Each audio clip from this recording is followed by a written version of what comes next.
अस्सलाम वालेकुम। तो आज बनाएंगे हम पिनिये बनाएंगे। ये खोपा है, ये अलसी की जो होती है ना, अलसी इस्तेमाल करते हैं लोग। तो वो तो निरी अलसी होती है, उसके अंदर गंदम डाल लेते हैं। तो ये वो वाली पिनिये नहीं है। ये बनाएंगे हम जो लोग मीठा नहीं खा सकते हैं, तो घी भी नहीं खा सकते हैं, तो उनके लिए ये हम बनाएंगे। तो ये देखें, ये खजूरें हैं आधा किलो। ये नरम वाली खजूर है, बिल्कुल ऐसे। ये देखें, इस तरह की खजूर है। तो इसकी गुठलियाँ हम निकाल लेंगे। ये आधा किलो खजूर है, आधा पाव बादाम है, आधा पाव पिस्ते हैं, आधा पाव ये सफ़ेद तिल है, और आधा पाव ये कद्दू के बीज हैं, जिनको पंपिंग सीड भी कहते हैं और कद्दू के बीज भी कहते हैं। तो आप किसी भी नाम से आप इसको ख़रीद सकते हैं। तो ये चारे मग्ज़ हैं, और आधा आधा पाव ये है, आधा पाव ये पंपिंग सीड है, और आधा पाव ये अलसी है, और आधा किलो ये खोपा है। तो खोपे को जो है, ये हम छोटे छोटे पीस करके इसको ग्राइंड कर लेंगे, और इसकी गुठलियाँ निकाल लेंगे। इसको भी ग्राइंड करेंगे, बादाम पिस्ते और ये बीज, और ये भी चारे मग्ज़ भी, अलसी भी, और ये सिर्फ ये तिल, सफ़ेद तिल नहीं हम करेंगे। तो आपको बताएंगे कि इसकी पिनियाँ हम कैसे बनाएंगे बग़ैर घी के, बग़ैर इनको पकाने के। ये बहुत मज़े की होती हैं, और आपको बिल्कुल भी ये खा के ऐसे भारी फील नहीं होता है। जैसे कि बंदा खा लेता है घी वाली चीज़, तो वो हज़म ही नहीं होती है। तो ये आपको हज़म भी होंगी। तो अभी हम इसको पहले इसकी गुठलियाँ निकालते हैं, और इसकी कटिंग करके इसको भी हम ग्राइंड करते हैं, और इन चीज़ों को भी ग्राइंड करते हैं सारियों को। तो फिर हम आपको दिखाते हैं कि इसकी हम पिनियाँ कैसे बनाएंगे। तो ये देखें, मैंने ये खोपा भी कद्दूकस कर लिया है, और सारी चीज़ें जो हैं वो भी ग्राइंड कर ली हैं, और ये खजूर में से भी गुठलियाँ जो होती हैं वो भी निकाल ली हैं।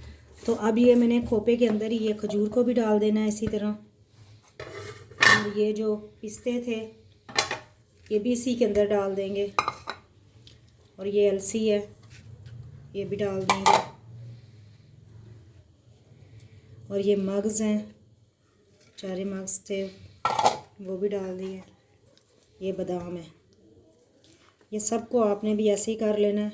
अच्छा, खजूरें आप जो है ना वो ज़्यादा कम कर सकते हैं। अगर ज़्यादा मीठा आपको पसंद है तो आप और इसमें आधा किलो भी डाल सकते हैं, आधा किलो के बजाय। तो अच्छा, ये पिस्ते तो मैंने निकाल लिए थे, ये मैं वैसे साबुत लेकर आई थी। और तिल को भी मैंने साफ़ किया, मैंने कहा ये ना कोई इसमें गंद वगैरह हो। और अलसी को भी आप साफ़ कर लें। और ये जो खोपा होता है इसको भी कपड़े के साथ अच्छे तरीके से साफ़ कर लें, क्योंकि इसके ऊपर भी धूल मिट्टी होती है। तो अब ये देखें, यही एक तरीका था जिससे ये पिनियाँ बनेंगी। तो ये खजूरों को आपने मसलते जाना है, और ये जो चीज़ें हैं ये जुड़ती जाएंगी साथ। बस इसी तरह कर लेना है आपने। ये कितने आसान तरीके से और इतनी अच्छी बनेगी। ये महीना भी पड़ी रहे तो ख़राब नहीं होती हैं। जितनी नरम वाली आपको खजूरें मिल जाएं उतना ही अच्छा है। तो सख्त वाली खजूर इसके अंदर इस्तेमाल नहीं होगी, बिल्कुल जो सबसे नरम खजूर होती है वही वाली इस्तेमाल होगी। तो अभी हम इसको कर रहे हैं, तो करके फिर आपको ये दिखाते हैं। तो ये देखें, आपने भी इसी तरह मसलना है इसको। ये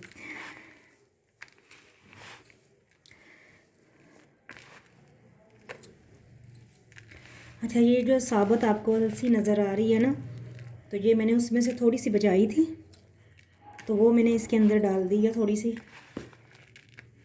आधा पाव मैंने बचा ली थी, आधा पाव डाली थी, तो फिर मैंने आधा पाव जो है ना वो बगैर ग्राइंड किए इसके अंदर डाल दी है। तो ये देखें, बस आपने इसी तरह इसको मसलते रहना जब तक ये, यानी कि हम ऐसे बनाएं। ये देखें,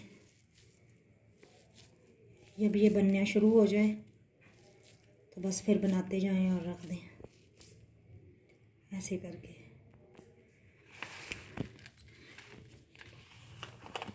अगर आपकी खजूरें नरम वाली नहीं है तो फिर नहीं ये जुड़ेगी।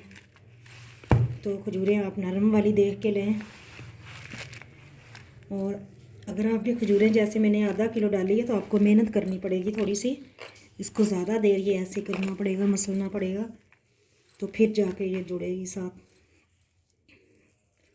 तो अगर आप किलो डालना चाहते हैं तो किलो डाल लें इसके अंदर। खजूर कौन सी नुकसान देती है।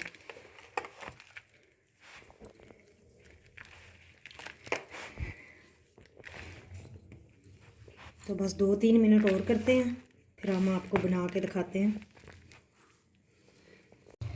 तो ये देखें,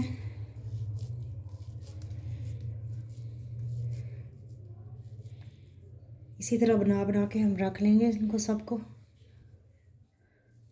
ये देखिए आराम से ये जुड़ रही हैं, लेकिन मेरा आधा घंटा लगा है इसको मसलने में।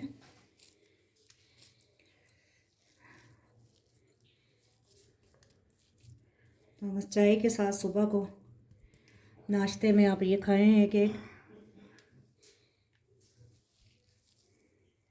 बहुत अच्छी होती हैं कमर के दर्द के लिए।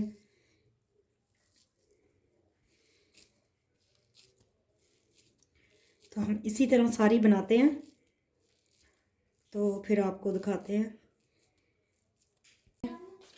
हमारी बग़ैर चीनी के और बग़ैर घी के बनी हुई पिन्नियाँ तैयार हो गई हैं। तो आप भी बनाएं और खाएं और मुझे बताएं कि आपको ये मेरी पिन्नियों की रेसिपी कैसी लगी है। इसके अंदर सिर्फ अलसी मैंने जो है वो बढ़ाई है, 1 पाव जो है वो अलसी इसके अंदर हो गई है। पहले आधा पाव थी, तो आधा पाव जो थी वो मैंने बग़ैर ग्राइंड किए हुए मैंने डाली है। मुझे ऐसे अच्छी लगती है। आप ग्राइंड करके डालना चाहें तो ग्राइंड करके डाल लें, अगर आप साबुत डालना चाहें तो फिर आप थोड़ी सी रोस्ट करके फिर इसको ऐसे करके भी डाल सकते हैं। तो चैनल को सब्सक्राइब किया करें, लाइक किया करें, शेयर किया करें और अच्छा सा कमेंट किया करें, जिससे आने वाली हर वीडियो सबसे पहले आपको देखने को मिलेगी।